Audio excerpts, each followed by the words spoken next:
All right, so this is a review on the topic of solving quadratic equations using the square root property. Now, for the most part, most students, when given a quadratic equation, they will usually revert to the quadratic formula. But there are some instances where if it's written in a certain way, then it's quicker to use the square root property. So here's the idea. If you have x squared equal 9, then we can mentally see that the solutions to this quadratic equation is positive 3 because 3 times itself is 9 and a negative 3 because negative 3 times negative 3 is 9, right? So basically you would take the square root of both sides and then do plus or minus. And so the square, just like in when we talked about square root equations, the square and the square root undo each other, so you get x to be plus or minus 3. All right. So the idea is that when you have an expression squared equal a number, then you want to use the square root property. All right. So you want to use the square root property. So that's what we used here. We took the square root of both sides. Don't forget that plus or minus, and then you go from there. Okay. So let's look at number one. So number one, we have 2x minus 3 squared equal 25. And so notice in this particular case, I have an expression squared equal 25. So it's so much easier to use the square root property and always follow the directions. It did say use the square root property, so use the square root property. What some students do is if there's no particular way that is indicated, some students will go ahead and FOIL this out and then bring the 25 over and then use the quadratic formula. All right, but I want you to notice that it is so much easier in this case, to use the square root property. So the idea is this: you want to get x by itself. So notice I have the expression being raised to the second power on the left all by itself, and on the other side I have this constant.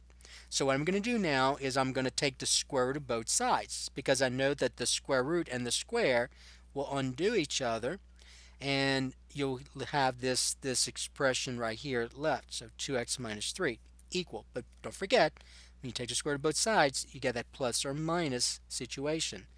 And then 25 is a perfect square, so you got to simplify this whenever possible. So whenever you can simplify the radical, you need to do that. So this becomes plus or minus 5. Now, I want you to notice, see there's no longer a square root, right? So that means that our solutions will be rational. Solutions will be rational. Solutions are rational. And so since they're rational, let's go ahead and split this apart. So you're going to say 2x minus 3. So this expression is equal to two things, a positive 5, and it's also equal to a negative 5. Okay? And then notice I went from a quadratic equation to two linear equations. And so if I add 3 to both sides, I get 2x equal 8, so x equal 4. All right, divide both sides by 2, 8 divided by 2 is 4. Over here, add 3 to both sides, I get 2x equal a negative 2, divide both sides by 2, I get x to be negative 1. So those are your solutions, positive 4 and a negative 1. Now remember, directions said use the square root property, and you want to use the square root property because you have that form here, some expression squared equal a number, and then the square root property is so much easier to deal with. Number two. So number two, let's suppose we had this in number two. We have 3 minus 4x squared plus 3 equal 30. Okay, now remember, before you can use the square root property, that expression as being squared must be by itself. So notice what's being squared is not by itself on the left hand side. You have this 3. So let's go ahead and subtract 3 from both sides. You need to do that first. So I get 3 minus 4x squared equals 27. 30 minus 3 is 27. Now I have an expression squared equal a number. So the expression squared is by itself. So now I can use the square root property. So I'm going to take the square root of both sides, plus or minus. Don't always remember that. The square and the square root undo each other. So you're left with 3 minus 4x equal plus or minus the square root of 27. Okay, now let's talk about the previous problem. So when I took the square root of 25, 25 is a perfect square. 27 is not a perfect square. So since 25 is a perfect square, notice I didn't have any square roots left, so my solutions are rational numbers. You can see 4 is a rational number, negative 1 is a rational number. Over here, 27 is not a perfect square, so my solutions are going to be irrational. So solutions are irrational. Now, since the solutions are irrational, there are a couple of ways you can write this. First of all, you got to remember you need to simplify the radical if possible. So I can simplify this. Square root of 27. The largest perfect square that goes into 27 is 9, so that's square root of 9 times square root of 3, so that's 3 square root of 3. Alright, so you must simplify. So this is 3 square root of 3. So you get 3 minus 4x equals plus or minus 3 square root of 3. Okay? Alright, now notice what's going to happen next. So I have these irrational solutions, so it's not going to be as simple as this. See these nice numbers? It's not going to be nice numbers here. But I need to get x by itself. I still have a linear equation. That's still linear, x to the first power. It's just that it'll be irrational solutions. So we got to get this x term by itself. So let's go ahead and subtract 3 from both sides. Now be careful. These are not like terms, so you can't put them as 1. All you can, first of all, these are like terms here. 3 minus 3 is 0, so you get negative 4x equal. All you can do here is say negative 3 plus or minus 3 square root of 3. Those are not like terms because this has square root of 3 in it, this does not.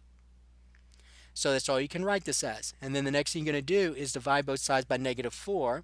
So I'm going to go ahead and rewrite this over. Alright, so you can divide by negative 4, just like this. And negative 4 divided by negative 4 is 1. 1 times x is x equal, and we'll go ahead and write that here. So x equal. Okay, now, technically you can leave your answer like this. So you'd say negative 3 plus or minus 3 square root of 3 divided by negative 4. But if it's multiple choice, usually we don't leave the denominator. See how that's just one number right here, negative 4? We don't leave that negative. So you got to think about what's happening here. So a negative 3 divided by negative 4, right, is and let me go ahead and write it like this. So it'll be negative 3 divided by negative 4 plus or minus 3 square root of 3 divided by negative 4. So a negative 3 divided by negative 4 is the same as saying 3/4 plus or minus.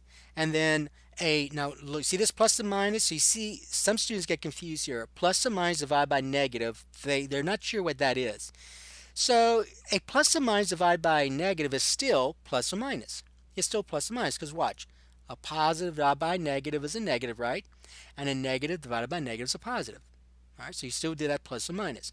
So you get 3 square root of 3 divided by 4. Notice the denominators are the same, so you can rewrite this as 3 plus or minus 3 square root of 3 divided by 4. So you can leave it like this. You can write it like this. All right. Sometimes. Now this is what you would probably see in multiple choice. You wouldn't see this. You would see this. So you need to recognize what are equivalent. So you need to recognize that this and this are equivalent, and this is the process we went through to see that. But you could have also done this. I just want to show you.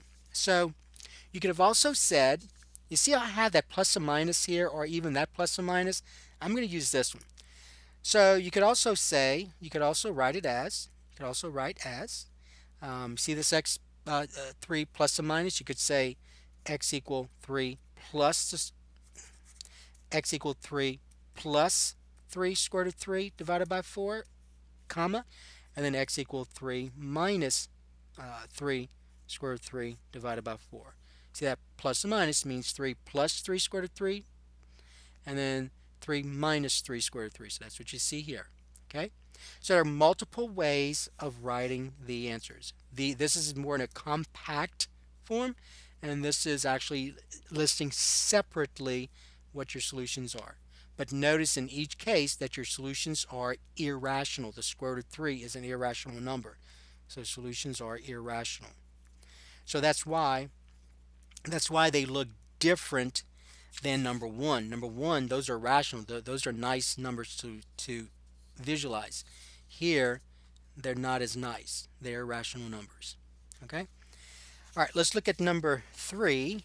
So number 3, we're going to do one more. Number 3, we have this.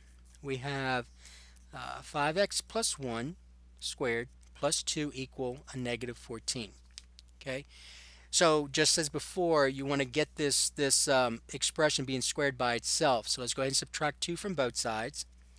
And when I do that, I get 5x plus 1 squared equal, this is 0 here, and a negative 14 and negative 2 is a negative 16. All right, now, um, remember in a previous lesson you talked about complex numbers, complex imaginary numbers. So remember that imaginary unit I, imaginary numbers. So remember the square root of a negative 1 is defined to be I. So you can't just say no solution because it's not a real number. That's true. No number, no real number squared is going to be negative. But you now know about imaginary numbers, so you can deal with that. So now that I have the expression being squared by itself, I'm going to go ahead and take the square root of both sides, just like this. Don't forget your plus and minus. The square and the square root undo each other, so you get 5x plus 1 equal plus and minus. Now remember, the square root of a negative 16, you got to think about that. The square root of a negative 16 is the same thing as saying square root of a negative 1 times the square root of 16. Square root of negative 1 is defined to be I. Square root of 16 is 4, so this is 4 times I. So here you're going to end up with complex solutions, complex imaginary solutions, okay, because you have that I in there. All right, so just as before, like we did the previous problem, you're going to end up with something that's going to look like this right here. So I'm going to subtract 1 from both sides. So I'm going to have 5x equal negative 1 plus or minus 4I. Then I'm going to divide both sides by 5, and then you're done. You can leave it like that. 5 divided by 5 is 1. 1 times x is x. So you get x to be negative 1 plus or minus 4I divided by 5. Now, if you want to write them separately, you can. So you could say x equal negative 1 plus 4I divided by 5. Remember, all that's being divided by 5, comma, negative 1 minus 4I divided by 5. So either one is fine. Okay, so that was a review on the topic of solving quadratic equations using the square root property.